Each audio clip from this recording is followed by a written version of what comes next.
Hey there, and welcome back for this week's occupational therapy activity. Today, we are going to be making a little piece of art like this, except we're going to be using your name instead of this big word here, essential. But you are essential, and so we are going to go ahead and get started with that.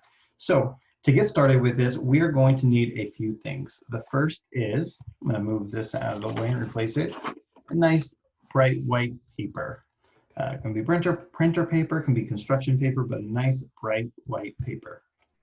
Then we are also going to need a dark marker, something like a Sharpie would work, or just a dark black marker. That's also going to be something that we want. We're also going to want a pencil. Always important to have a pencil. In fact, I think I put pencil on there twice on our list. No, a pencil sharpener. Pencil sharpener will be good for, I don't actually have one, but I have different types of colored pencils or crayons, but you can have colored pencils, or these are like the Crayola twistable pencils. That'll work too. Then you don't need a sharpener because we are going to be coloring quite a bit, as you saw. And so it might be helpful to have a pencil sharpener. Also going to need a pair of scissors, preferably children's scissors, so that your child can use them. And then a ruler of some sort. I actually don't have a ruler right now, but I do have this piece of cardboard that I cut kind of into a ruler. So that will work because we're just going to be using it as a straight edge, all right? So let's go ahead and get started. The first thing we're going to do actually is fold our paper in half. And we're going to do this because we are working on our bilateral hand skills, and that is using both hands at the same time. So we're going to go ahead and fold this paper this way. So from the top of the page to the bottom of the page, if you're looking at it the traditional way, but so we should have it looking like this now. Let's go ahead and open that back up. And we're actually going to cut right along this line. I'm going to make a nice dark mark with my Sharpie just to make it easier to kind of stay on that line. In fact, you could even use the straight edge right now, the ruler, to do that if you want, but not too important. Just making it nice and dark. I'm going to put that Sharpie away. Make sure we're letting our students open and close the markers. That is a skill in itself, and so you want them to do that. So now we're going to cut. Remember, whenever we're cutting, we have our thumb up on the paper, and we also have our thumb up on the scissors. I want to be able to see my thumbs. If your student's having difficulty with putting their thumb down like this, what you can do is you can put a little sticker on their thumbs, and that way they always get to see the sticker. And if they can see the sticker, they're doing it the right way. If not, they need to flip their hands so that they can see the sticker. All right, here we go, boom. Now we are good to go. We're actually going to just use one paper for now, so we can get rid of the other paper for now. If you want to make another one of these, you could use that other paper. All right, so let's now go ahead, get that dark marker back out. In fact, actually, you know what? We're going to do it with a pencil first in case we make mistakes.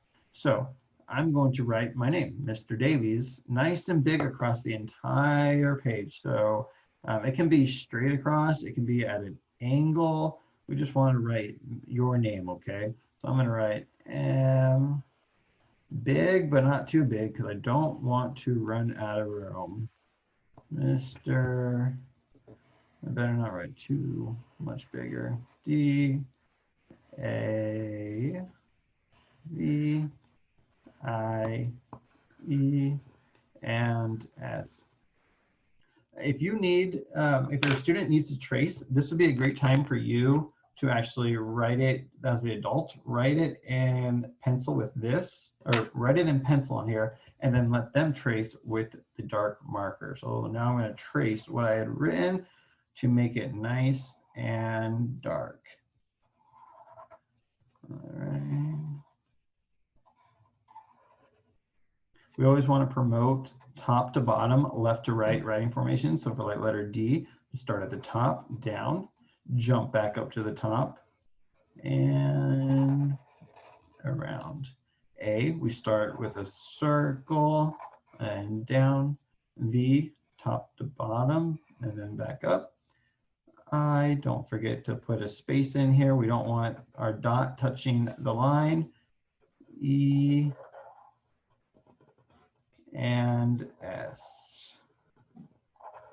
All right, so now we can go ahead and put that dark marker away. Now, we're going to really be focusing on that using two hands idea that I talked about earlier. Because now we're going to take our straight edge, our ruler, whatever you have, and we are going to be drawing some lines. So take that straight edge and a pencil. Hold the pencil in one hand, hold the straight edge in the other hand. You want to be able to kind of turn it. See how I'm loosely holding it so I can turn it? Find anywhere you want to put it right across the entirety of the page, from this side all the way to this side. And then with your pencil, what we're going to do is kind of draw a light line, very light colored line. Not too, I'm barely holding the pencil. See how it's really light? In fact, you can barely even see it. I have to hold it close to the camera. See how light it is? It kind of goes right through my name. Now what I'm going to do is I'm actually going to turn this ruler just a little bit, turn the paper a little bit, and now I'm going to do another light line across this way. I'm going to continue doing this until I have about, let's say maybe 5 light lines. And it doesn't have to go through the middle of the page. I can move it maybe over here. And go. That's line number 3. I know it's hard to see, but you can see there the lines. All right. And line number 4, I'm going to do over here. Oops, my thumb got in the way. Line number 4. And then let's do one more. I think I'm going to go right about here. Maybe right through where they connect, I guess. Line number 5. All right, so now you can see, that one wasn't too straight, but now you can see how I have all those lines in there, right? So now this is where it gets to be fun. You can see where my thumb got in the way right there. That's okay, you know what? Maybe I should fix that. I'm gonna fix my mistake. Erase that little bump in the line. All right, so now what we need to do is we need to pick our 3 or 4 favorite colors, and we're actually going to color in these areas, all right? So let me go ahead. I'm going to use red. What colors are you going to use? Do you want red, or do you want blue, or green, purple, orange? Preferably crayons or color pencils. Markers get a little dark when we do this. So I've got red, I've got blue, and what goes with red and blue? Maybe I'll use purple. I think we're just going to stick to, and orange. I'll do those. And now what I'm going to do is I'm going to start coloring, and you're going to do the same thing. So you know what? This purple's not going to work. It is out. So we'll just start with a red. So I'm going to find a spot somewhere on here. I see a triangle right here. I'm going to start coloring in that triangle. All right, you can go ahead and find a spot on your paper and start coloring in that triangle. Notice how as I color over my name, it's nice and dark, and so it stands out. Sometimes what I do is I like to trace the shape of my pencil made with the color pencil to make it nice and outlined. And then I go back and I color it in. All right, try and color that in. Remember, we always try and stay inside the lines, right? If you're finding that your student is having a little difficulty with staying within the lines here, I'm going to show you a trick in just a moment. It takes a little bit longer to make it happen, but it's actually pretty simple. I'll show that to you right now. So I think you understand the picture. You can continue to color in. I like to try and find a way where I color without the same color next to each other. So this one's red, so maybe I'm going to do blue over here, and maybe I'll do orange up here and whatnot. But now, if your kid is having difficulty with coloring within the line, what you can do is at this point here, we can press pause. And instead of coloring right now, what we do is use just a regular Elmer's glue, regular glue. And what we're going to do is, if my glue works, is we're just going to trace this line all of our lines in a thin layer of Elmer's glue, just like that.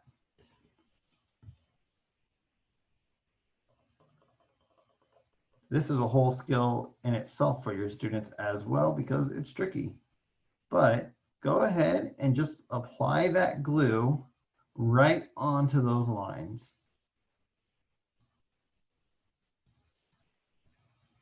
And then, of course, you're gonna have to wait for this to dry.